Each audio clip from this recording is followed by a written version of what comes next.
भगवान म्हणले माझी दृष्ट काढतेस? मी जर एखाद्यावरची दृष्टी काढून घेतली तर त्याला गावात मिरवत मिरवत नेतात. माझी दृष्ट काढते, ठीक आहे, कंस काय बक्षीस दिल ग? मी देतो बक्षीस तुला.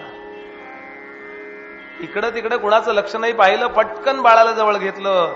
आणि कशी आली होती? शुकदेवानी सांगितलेला श्लोक आहे, अहो बकीयम स्तनकालकूटम जिघांसया पाययदप्य साध्वी लेभे गतिम धातृचितांततोन्यम कंवा दयालुं शरणं व्रजेम. ती आली होती, तिच्या स्तनामध्ये स्तनाग्राला असं विष लावून आली होती की नुसतं इथं जरी लागला स्तनाग्र, कारण काही एखादी वस्तू इथं असली ना की आपण असं करतो बघा, समजा काही शीत उरलंय काही, तर असं करतो म्हणजे लाळेला ती मिक्स होते. आणि जर लाळेला ते विष लागलं तर पोरग पटकन असं मरून जाईल. हे असं विष लावून आली होती ती.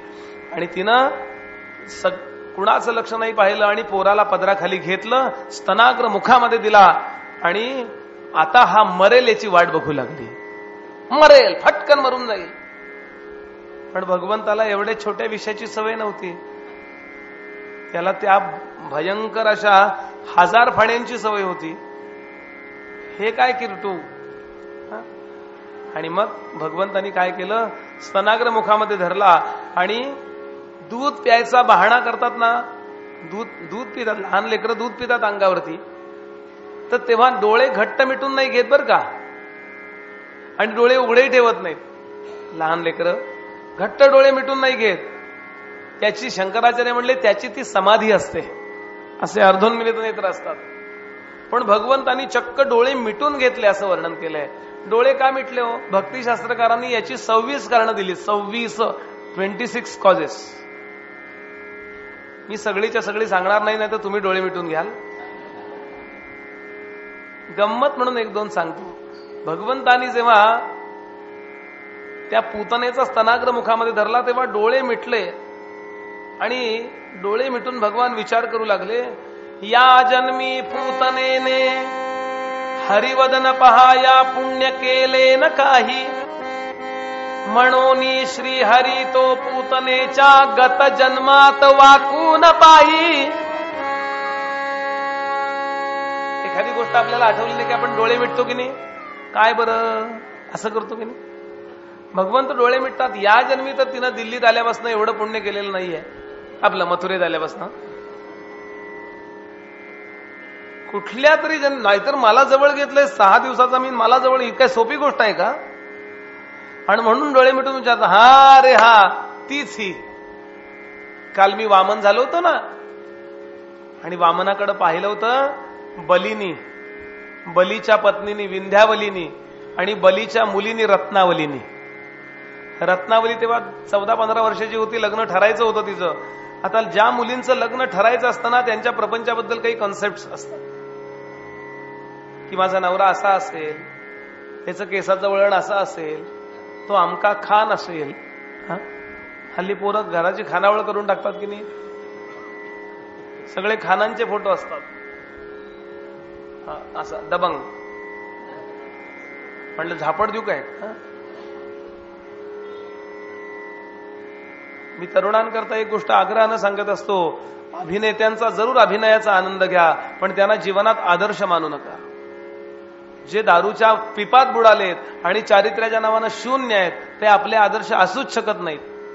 अभिनयाचा आनंद घ्यावा. टेस्ट म्हणून लोणचं खातो निश्चित घ्यावा, त्यांचा द्वेष नका करू. पण चारित्र्यहीन लोक जेव्हा आयडॉल झाले समाजाचे, तेव्हा समाज खाली घसरला. गंमत सोडा यातलं. पण साधारणतः मुलींचे काही कन्सेप्ट असतात की असं असेल असं असेल, सासू चांगली असेल, नसते सोडा. कारण सासू आणि सून हे नातं असं बदनाम करून टाकलेलं आहे. किती चांगली असो सासू, त्याला उपाय एक, सासू आणि सुना दोघांनी कथेला येणं. तरी पूर्वीच्या सासवा आता बंद झाल्या हो. आता पूर्वीच्या सासवा ज्या होत्या ना, औरंगजेबाला हार नाही जायच्या. आता ते प्रोडक्शनच बंद झालं खाष्टपणाचं.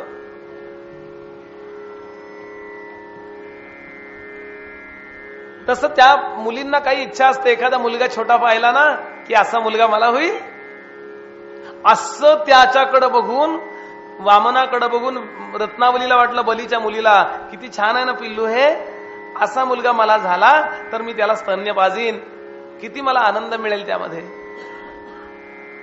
लक्षात घ्याल, पूतना जन्म नंतर घेतलाय. रत्नावलीनं वासना धरली, पण ती सर्वसामान्याबद्दल नाही धरली, भगवंताबद्दल धरली.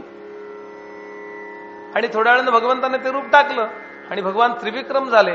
3 पावलामध्ये सगळे जग पादा, 2च पावलामध्ये सगळे जग पादांक्रांत केलं. आणि वडिलांना जेव्हा त्यांनी पाताळ लोकांमध्ये दडपलं तेव्हा संतापली पोरगी. पोरीचं प्रेम बापावरच असतं. माहेर ही गोष्ट जी आहे ना, म्हाताऱ्या माणसाला सुद्धा माहेर आठवतो. ही अशी माहेर गोष्ट आहे. म्हणून संतापली. तिला वाटलं माझ्या वडिलांना मारणारा हा कोण, याला विष देऊन मारून टाकला पाहिजे. 2 संकल्प झाले. एक संकल्प, याला मला कधी स्तन्य पाजायला मिळेल का, असं लेकरू असेल का, आणि दुसरा संकल्प, याला मला विष पाजायचंय. भगवान म्हणतात 2 संकल्प 2 वेगळ्या जन्मात कशाला, एकाच जन्मात. म्हणून तीच झाली पुढच्या जन्मी पूतना. म्हणून लक्षात ठेवाल, वासना सुद्धा करायला हरकत नाही, पण ती देवाबद्दल करावी. हे मी सांगत नाहीये, समर्थांचा मनाचा श्लोक आहे. मना वासना वासुदेवी वसोदे, मना कामना कामसंगी न सोदे, मना कल्पना वाऊ गीते न कीजे, मना सज्जना राघवी वस्ती की जय जय जय.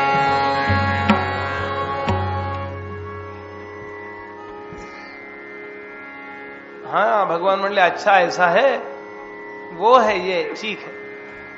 दुसरं डोळे मिटायचं कारण, डोळे मिटून भगवंतांनी सांगितलं विश्वकर्म्या. विश्वकर्मा म्हणला येस सर, तुला मी वैकुंठात 2 मातांना 2 घरं बांधायला सांगितली होती. या जन्मी माझ्या 2 आया असणार आहेत, एक देवकी आणि दुसरी यशोदा. बांधून झाली आहेत का, तो म्हणला त्यातलं एक बांधून झालंय, दुसऱ्याला तर मी सुरुवात करणार आहे. नेमका आचारसंहिता लागल्यामुळं भगवान म्हणले त्यातलं एक जे आहे ना घर, पहिलं जे बांधून झालंय ते घर मी आता ताबडतोब पाठवतोय त्या पूतना नावाच्या माझ्या तात्पुरत्या आईला देऊन टाक, आणि सलोकता नावाची मुक्ती पूतनेला मला द्यायची आहे. आणि अजून एक घर बांध, म्हणजे अजून 2 घर बांध, एकूण 3 माता. मी आधी 2 म्हणलं होतं, पण आता जरा दुरुस्ती, घटनेत दुरुस्ती करा. परीक्षितीने प्रश्न विचारला. परीक्षिती म्हणला महाराज काय बोलताय काय तुम्ही, यशोदेचं प्रेम कुठं, देवकीचं वात्सल्य कुठं, हिचा कपट भाव कुठं. आणि शुकदेवानी एक महान सिद्धांत सांगितला. शुकदेव म्हणाले लक्षात ठेवा, तुम्ही लोक भगवंताला समर्थ म्हणता, पण आम्ही संत एका बाबतीत भगवंतालाही असमर्थ मानतो. सगळं करायला तो समर्थ आहे, वाटेल ते करायला तो समर्थ आहे, पण त्याच्या जवळ गेलेल्याचं अकल्याण करण्याच्या बाबतीत तो असमर्थ आहे. तो तुम्हाला दूर फेकेल आणि मग अकल्याण करेल, पण तुम्ही जर त्याची पाठ सोडली नाही, त्याचे पाय धरून ठेवलेत ना भगवंताचे, तर तुम्ही शत्रू म्हणून जरी गेला तरी तो तुमचं कल्याण करतो. जसं हिमालयाच्या जवळ तुम्ही गेल्यानंतर उष्णता देण्याच्या बाबतीत हिमालय असमर्थ आहे. निखाऱ्याच्या जवळ तुम्ही बसलात शेकोटी पेटवून तर थंडी देण्याच्या बाबतीत तो असमर्थ आहे. तसा कल्याण स्वरूप असणारा भगवंत त्याच्या जवळ गेल्यानंतर अकल्याण करण्याच्या बाबतीत असमर्थ आहे. काय सिद्धांत आहे. म्हणून डोळे मिटले होते आपल्या विश्वकर्म्याला ऑर्डर द्यायला. तिसरं कारण सांगितलं डोळे मिटून का घेतले. हिच्या मनात एक आहे आणि हिच्या बोलण्यात एक आहे. अशा माणसाचं तोंड बघू नये म्हणून डोळे मिटले. हिच्या मनात काय विष द्यायचंय आणि लोकांना काय सांगते वा वा किती छान, चांगलाय मुलगा, चांगलाय मुलगा. असे काही लोक असतात बघा. फाटक वाजलं बाहेरचं, आली म्हणले ब्यात, आणि मग पुढे येऊन तो बेल वाजवतो, दार उघडता. अरे तुम्ही आत्ताच आठवण काढली होती तुमची असली. मनात एक आणि बोलण्यात एक, वेळेला विपरीत बोलणार अशाचं तोंड बघू नये असं शास्त्र सांगतं. म्हणून डोळे मिटले. अशी एकूण 26 कारणं दिली आहेत, पण मी एवढी 3च सांगतो, उरलेली 23 सांगत नाही. आणि भगवंतानी काय केलं, सुरुवातीला विष पिऊन घेतलं आणि नंतर पंचप्राण, पाचही प्राण तिचे जेव्हा ओढायला सुरुवात केले त्यावेळेला ती कासावीस झाली. सा मुंच मुंचालमिती प्रभाषिणी निष्पीड्यमाना अखिल जीव मर्मिणी, सोड सोड सोड सोड कन्हैया सोड. भगवंत असा आहे हो, आधी धरत नाही, धरला तर सोडत नाही. भगवंताची खासियत, एकदा तुम्ही परमार्थात पडलात ना, परमार्थ ते आवडत नाही. बघा ना, सांगलीची लोकसंख्या काय एवढीच आहे का? किती लोकांना माहितीये भागवत कथा आहे? हजर किती लोक आहे? कारण ही गोष्ट अशी आहे की कडवट वाटते, नको वाटते. तिथं जायचं आणि बोरिंग प्रवचन ऐकायचं नको म्हणले, कंटाळा, काय करायचं, आवडतच नाही. गालिब नावाचा एक संत कवी होऊन गेला, तो दारू प्यायचा. तो नवीन दारू पिणाऱ्याला सांगतोय ऐका, याच्याकरता फार अप्रतिम तो आहे. एका मुद्द्यावर किती संतांनी प्रकाश टाकलाय. म्हणले परमार्थ आधी आवडता आवडत नाही, आणि जर का आवडायला लागला तर दुसरं सगळं आगोड लागायला लागतं. कुठली सिरियल आवडणार नाही, कुठला पिक्चर आवडणार नाही, कुठलं नाटक आवडणार नाही. काय करायचंय नाटक? नाटक म्हणजे टक लावून बघू नये ते नाटक.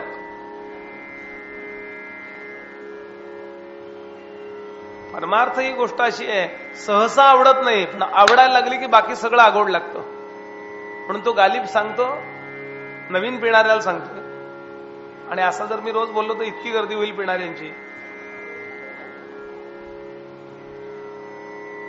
हे नवीन पिणारे ऐक, बड़ी तल्क होती है पीने से पहले. तल्क म्हणजे कडवट. आपण काय सगळ्यांनी पिऊन बघितलेली नाहीये, पण त्यांनी म्हटलंय म्हणजे कडवट असली पाहिजे. एक दिवस बायको म्हणली, काय तुम्ही पिता बघू दो. आणि थोडीशी दारू पिला, करून थुंकून टाकली. हे तुम्ही रोज पिता? तुला काय वाटलं आम्ही मजा करायला हॉटेलमध्ये येतो का? हे असे कडवट सगळे अनुभव पितो म्हटले. नवरा सांगतो बायकोला, बड़ी तल्क होती है पीने से पहले, मेरी माशूका बहुत गिराती है उठाने से पहले.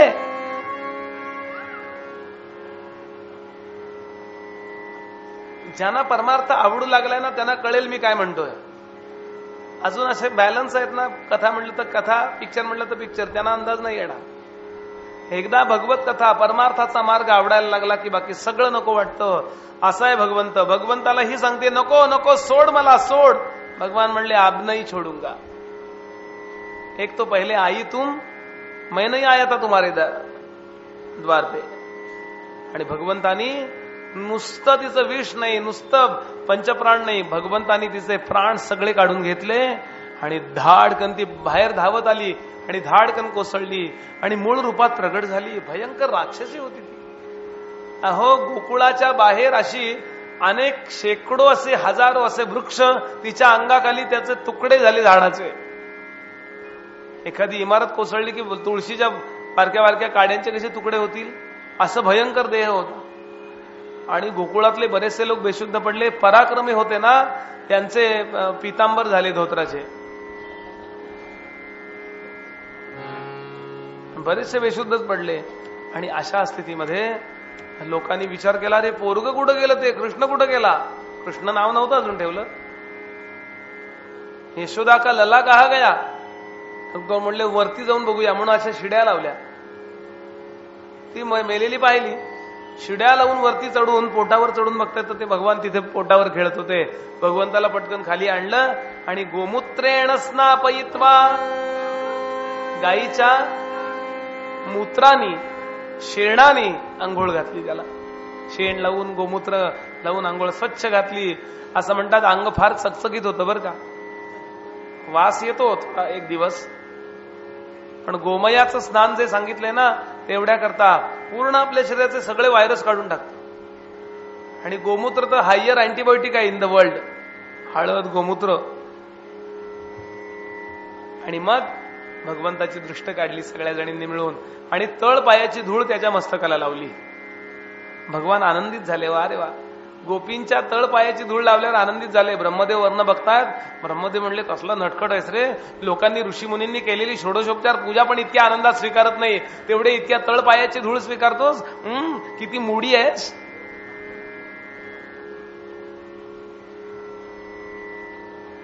भगवान म्हणाले तुला कळणार नाही रे ब्रह्मदेवा, भक्तीचा महिमा काय आहे. तू मडकी बनवत बस, एकही मडकं सरळ नाही. जा.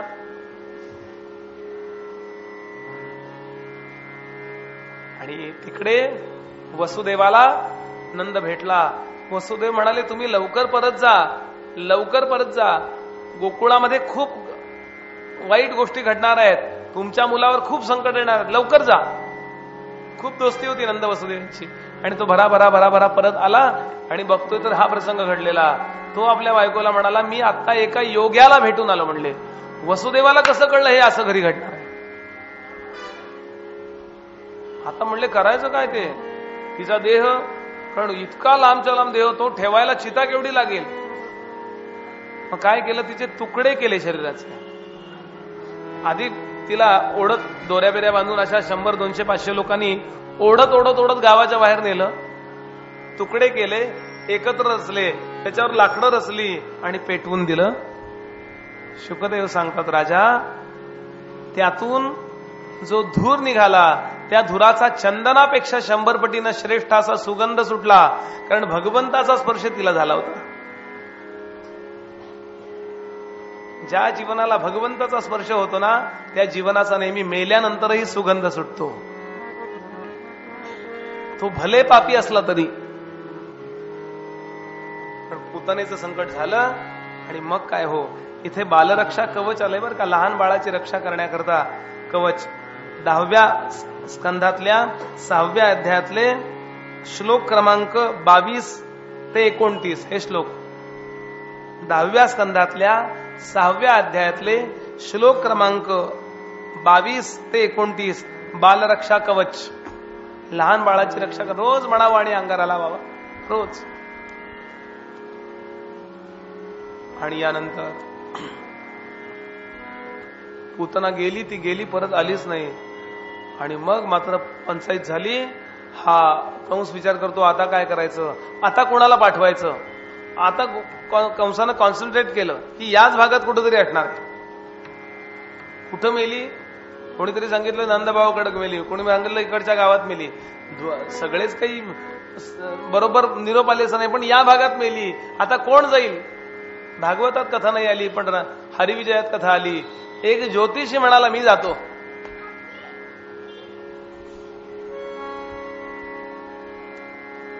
त्या ज्योतिषाचं नाव आहे महाबळ. आला ज्योतिषी बनून, ज्योतिषी बनून भगवंताचा वध करण्याकरता महाबळ नावाचा दैत्य आला. आला ज्योतिषी बनून. मुद्दाम त्यांनी विचार केला पूतना मेली, आता आपण नाही मारायचं. आणि म्हणून त्यांना डोक्यावरती लाल सुटूक पगडी घातली, कानामध्ये लेखण्या, गोल भिंगांचा चष्मा, असा गोफ असलेला, एवढी बाराबंदी, डाव्या काखेमध्ये तांबड्या वेष्टनाच्या वह्या, त्यानंतर मस्तपैकी पंचा, हातामध्ये पिंजरा, त्या पिंजऱ्यामध्ये ऑक्टोपस. पोपट नाही, स्पेन मधले ऑक्टोपस आणला. नाही, अंधश्रद्धा फक्त भारतात आहेत म्हणला म्हणून मी एवढा चिमटा काढला, बाकी काही नाही. सगळ्या देशात अंधश्रद्धा आहे. विवेकानंदांचं तर वाक्य, विवेकानंद म्हणले विज्ञाना एवढी अंधश्रद्धा कशात नाही जेवढी विज्ञानात आहे. असो. आणि असा तो आला. आता ज्योतिष दाखवायला सगळ्या लोकांना वाटायचं ना, सगळं आपल्यालाही वाटतं की नाही ज्योतिष. जर मी उद्या जाहीर केलं की मला पत्रिका उत्तम कळते किंवा हस्तसामुद्रिक सुद्धा माझ्याजवळ ज्ञान आहे, असं जर मी जाहीर केलं तर किती गर्दी होईल. सांगलीत महिनाभर मुक्काम ठेवायला लागेल. तुम्हाला टेक्निक सांगू का. परवा मी कोल्हापूरला टेक्निक सांगितलं होतं मला. कोल्हापूरला तर रामकथा होती इथं येण्यापूर्वी. त्याचे यजमान श्री कुलकर्णी काका काकू आज नेमके रामकथेला, या भागवत कथेला आले. फार मजा आली रामकथेला.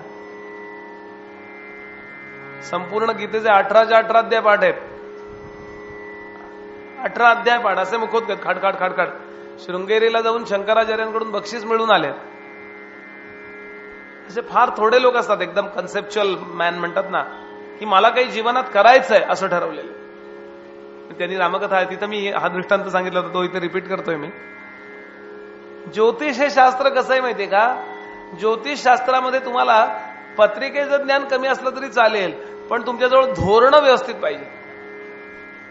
कोणाला काढायचा असला क्लास तर मी सांगतो, मला ज्योतिष कळतं का नाही याचा विचार नका करू तुम्ही, पण मी तुम्हाला टिप्स देऊ शकतो. तुमच्याकडे कोणी पत्रिका घेऊन आला तर पहिली गोष्ट तुम्ही ती पत्रिका बराच वेळ बघत राहा.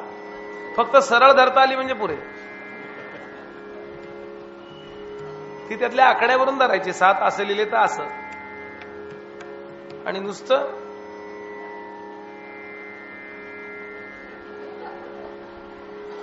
असं काही खाणाखुणा करत राहा की समोर एकदा पत्रिकेकडे बघतो, एकदा तुमच्याकडे बघतो, एकदा पत्रिकेकडे बघतो, एकदा तुमच्याकडे, एकदा परत. अगदी त्याची उत्सुकता इतकी ताणा, 10 मिनिटं काही बोलू नका. काय त्याला वाटत किती मनापासनं, कारण त्यानं आतापर्यंत पत्रिका सांगितली, ज्यांनी दाखवली त्यांनी भराभरा सांगितलेलं असतं काय. बराच वेळ तुम्ही ताणून धरा आणि पहिलं एक वाक्य असं बोला. एकूण तुमची पत्रिका पाहिल्यावर एक गोष्ट लक्षात येते की तुम्ही लोकांकरता खूप काही करता, पण लोकांना त्याची किंमत नाही. तो पुढंच सरकून बसतो बघा, कारण प्रत्येकालाच तसं वाटत असतं.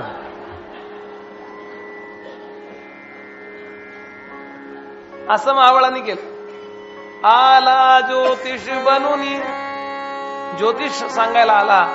नामदेव महाराजांचा इथं अभंग आहे. श्रीकृष्णासी तेव्हा वो संगी घेतले, श्रीकृष्णासी तेव्हा वो संगी घेतले, श्रीकृष्णासी तेव्हा वो संगी घेतले.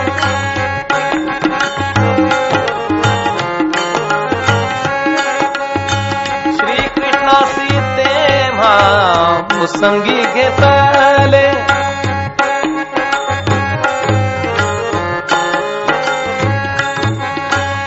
वर्तमान पुसे ब्राह्मणासी, वर्तमान पुसे ब्राह्मणासी.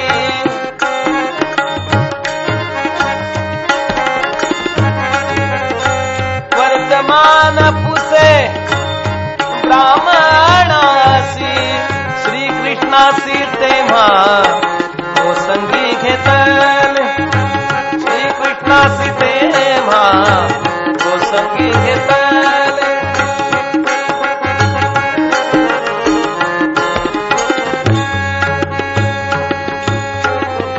बाहेर अंगणामध्ये झाडाच्या खाली सावली बघून पाठ मांडला, बसायला पाठ, टेकायला पाठ, टाटा या त्या पत्रिकेच्या खाली पाठ, आणि यानं पत्रिका मांडली. आणि तो म्हणला, या मुलाचं भविष्य खरं सांगू का खोटं सांगू? ते म्हणले, हे 2 प्रकार कसे काय? ते म्हणले, भरपूर फी जो देतो, भरपूर जो फी देतो त्याला आम्ही नेहमी खोटं भविष्य सांगतो, आणि जो फी देत नाही त्याला खरं आहे ते सांगून टाकतो. म्हणजे खोटं कसं काय? म्हणले, पेपरमध्ये येतं ते खोटं.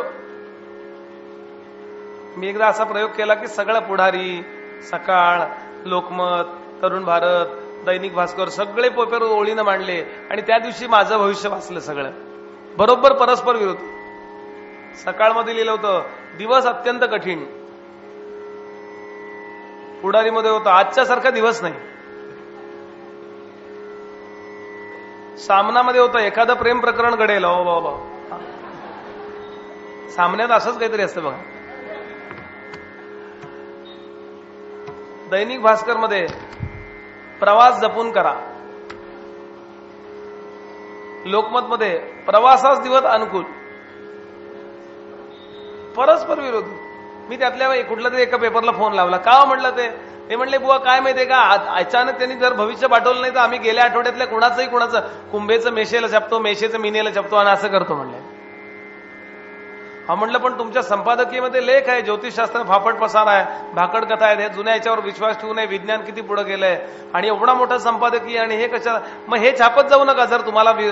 ते म्हणले, अजिबात नाही बुवा, जर ज्योतिषाचं हे छापलं नाही ना तर लोक पेपरच घेत नाहीत.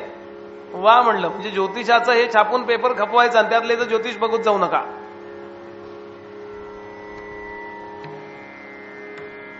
खरं सांगू का खोटं सांगू भविष्य? यशोदा म्हणली बाबा खरं सांगा. परवाच गर्गाचार्य येऊन गेले, गर्गाचार्याने छान भविष्य सांगितलंय मला. अहो यशोदेला वेळच लागलं होतं, कुणीही आला की त्याला ती पत्रिका दाखवायची, माझ्या मुलाचं भविष्य सांगावं. गर्गाचार्य म्हणाले एक 12 दिवसांनी भविष्य सांगायचं होतं ना, 12व्या दिवशी करायचं ते बारसं बरं का. 12व्या दिवशी बारसं 12व्या दिवशीच करायचं असतं. आपण आपल्या सवडीनं करतो. आणि ते ऋषीमुनींनी नावं ठेवावीत, कुठली तरी नावं ठेवायची नाहीत. चंकी पंकी मंकी बंकी. मंकी हे काय नाव आहे का? आणि हल्ली मी घराघरात जातो ना, श्रीमंतांच्या मुलांची नावं चंकी पंकी बंकी असतात आणि त्यांच्या गड्याची नावं रामा कृष्णा अशी असतात. बरोबर आहे की नाही बघा. ते गर्गाचार्य आले. गर्गाचार्य म्हणाले व्रजे वसंत नवनीत चौरम. यशोदे हा व्रजामध्ये नवनीताची चोरी करेल, म्हणजे लोणी चोरेल. गोपी गृहाणांच्या दुकुल चौरम. गोपींच्या घरी जाऊन तो वस्त्र चोरेल. अनेक जन्मार्जित पाप चौरम. याला जे शरण येतील त्यांचं अनेक जन्माचं पाप तो चोरेल. चौराग्रगण्यम सततं नमामि. हा चोरांचा पुढारी होईल, हा हर्षल मेहता होईल. म्हणले असं काय? वाईट अर्थानं घेऊ नको. हा कुठल्याही गोष्टीतलं लोणी चोरेल. सार, लोणी म्हणजे सार.